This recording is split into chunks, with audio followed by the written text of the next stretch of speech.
it's all in time. It's all in time. At the end of the season, we'll know more about the Brozovic situation. But for now, I don't even see Chelsea being a team that's interested in him. That's completely 100% on Kante. Honestly, and I think that's why I've seen reports that they've expressed interest in Brozovic due to the uncertainty of N'Golo Kante's contract situation currently. Brozovic is a class player, though that's one thing that both of us can confidently agree on.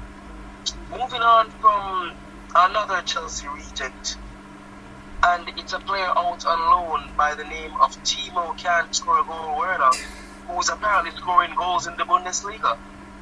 Right, he's been given the chance again at RB Leipzig to make life anew for himself, and he's been taking those opportunities. He's been doing bits, he's been doing well at Leipzig.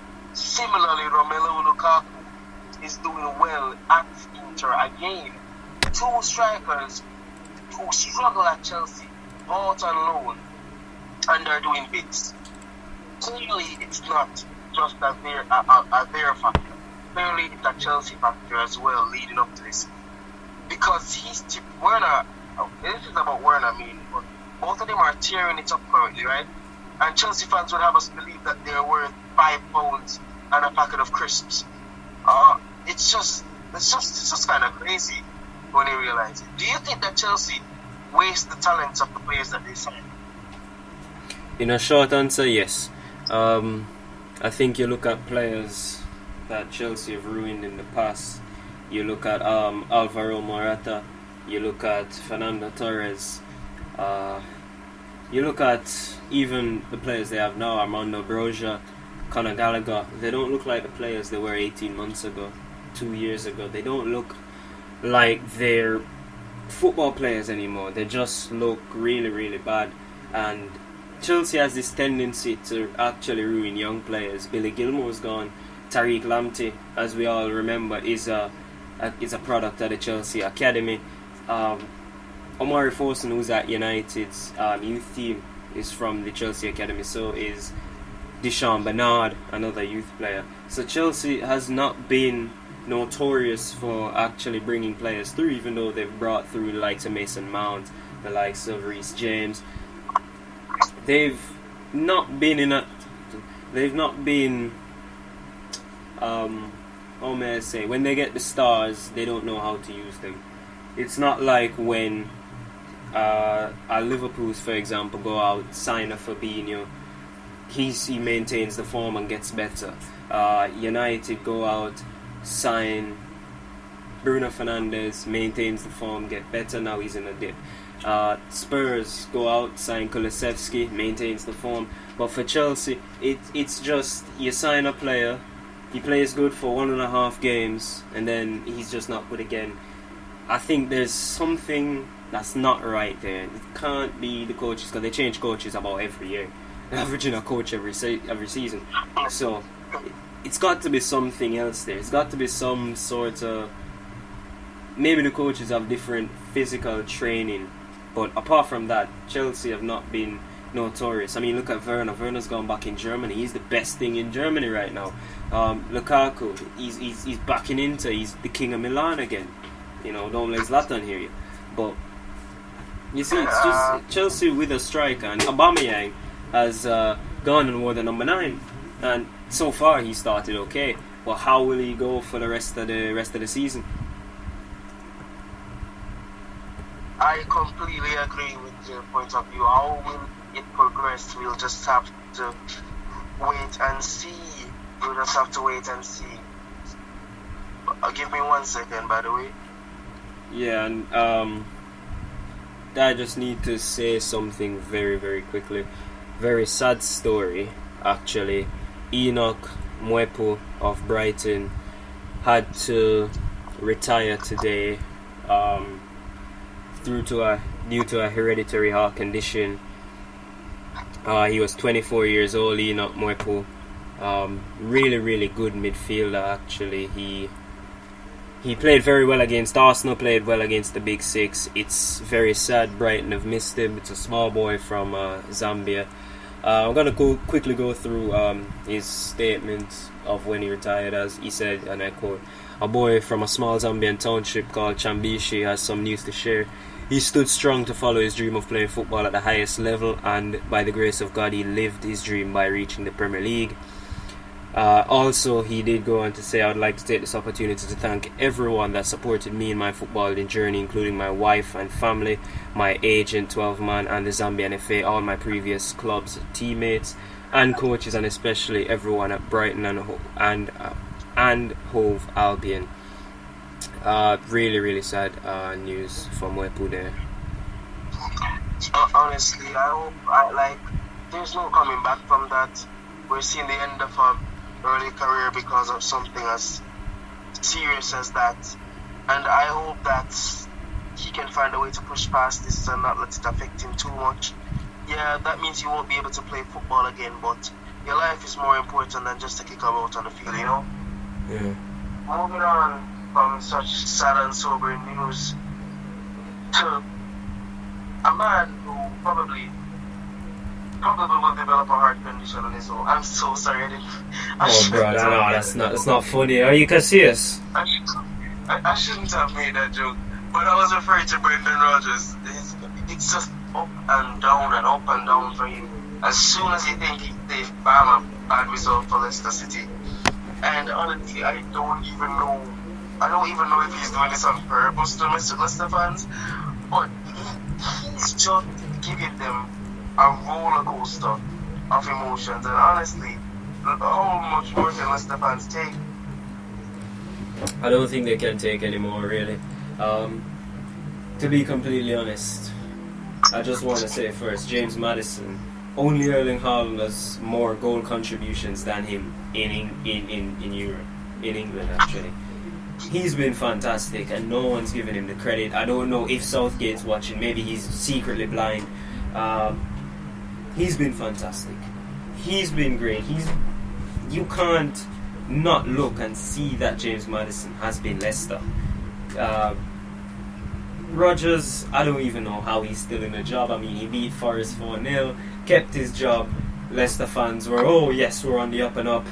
Lost to Bournemouth. I mean, how low can you be?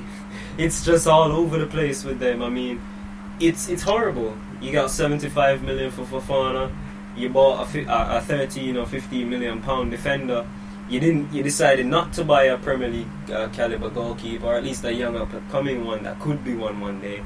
You've got a hole in your defence. Your midfield is all over the place because indeed he's now out for about 7 weeks. Tielemans has a knock, so they're going to have to resort to playing Maddison at holding midfield. That's how bad it's going to get. And up front, it's just Daka, because I don't know what's happening with Iheanacho and Jamie Vardy. I don't know if he has had a falling out with Brendan Rodgers. He can't get game time anymore.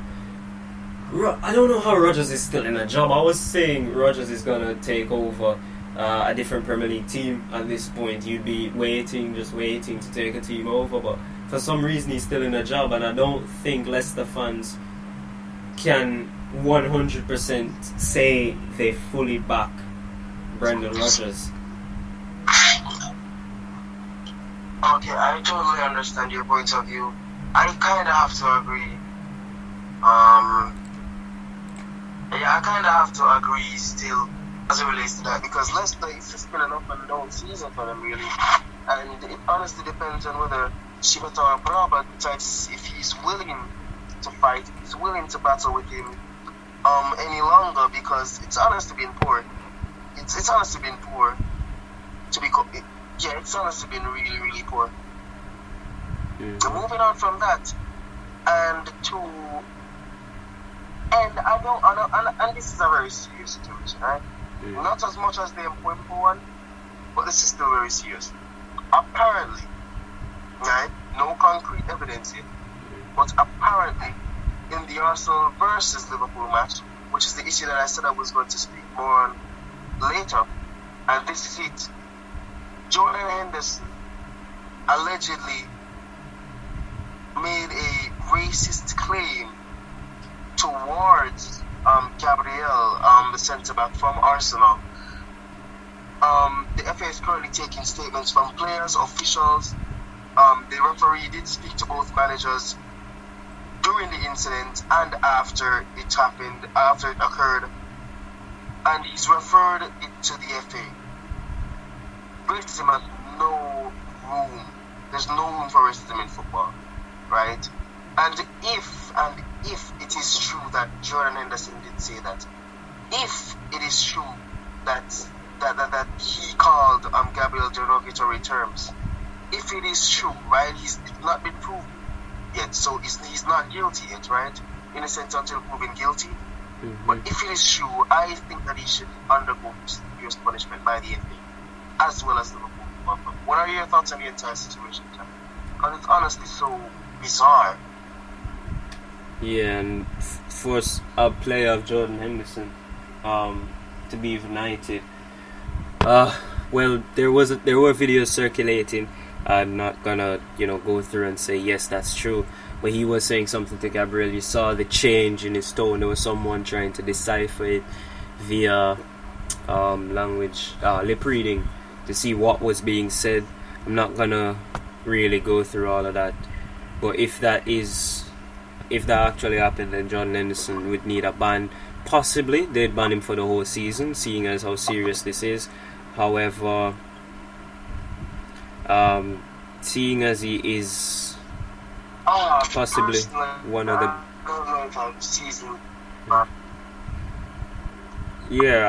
as I'm saying, I don't think. I'm sorry, go ahead. I think that would be the most logical thing, because they would like to, save face in the Premier League. However, a couple games, maybe a fine as well. However, if this is true, then Henderson needs a huge.